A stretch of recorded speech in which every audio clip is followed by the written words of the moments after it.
कविता कहानी के माध्यम से हम बच्चों को जानवरों के बारे में बता सकते हैं और उनसे इन जानवरों की विशेषताएं को भी जान सकते हैं। तो सबसे पहले हाथी का मुखौटा बनाया गया है।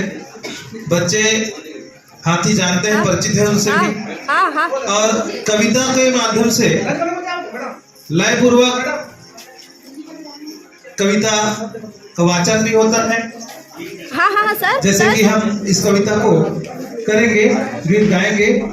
हाथी आया झूम के, हाथी आया झूम के, धरती माँ को चूम के, धरती माँ को चूम के, टांगे इसकी मोटी है, टांगे इसकी मोटी है, गन्ने पत्ती खाता है, गन्ने पत्ती खाता है, लंबी सूंड हिलाता है, लंबी सूंड हिलाता है, सुबह जैसे इसके कान, सुबह जैसे इसके कान, देखो देखो इसकी शान। ये ऐसे गीत कविता के माध्यम से बड़े हाव भाव के साथ प्रस्तुत करें और फिर हाथी में जो जो विशेषताएं हैं उनको जान सकते हैं। और इसी प्रकार से जो और अन्य हमारे पास मुखौटा है उनके कि एक हाथी और एक बंदर दोनों में विवाद होता है कि मैं शक्तिशाली हूँ, मैं शक्तिशाली हूँ, ताकतवर हूँ, ऐसे करके। तब उस बात को सुनता है उल्लू। तो उल्लू बोलते हैं कि मैं आप दोनों के समस्या को निराकरण कर सकता हूँ, मगर आप दोनों यदि मेरे बात को सुनोगे और मानोगे तब तो दोनों राजी हो जाते हैं।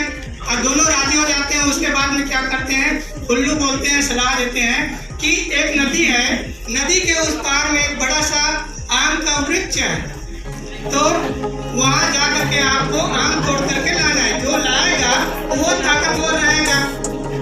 ऐसे करके तो उसके बाद में अब जाते हैं, हाथी को जाता है, सबसे पहले बंदर जाता है, वो उठता है नदी में, वो बहने लगता है।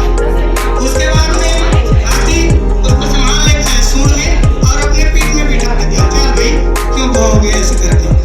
उसके बाद में अब पानी आता है, नदी के उस पार तक चले गए, मगर उस पार चले गए और देखते हैं आम का पेड़, उसको हाथी अपने ताकत में ऐसे खींच के हिलाने का प्रयास करता है, डंगार को न तोड़ने का प्रयास करता है, मगर उसके मुंह से बाहर रहता है, वो नहीं पहुंच पाता।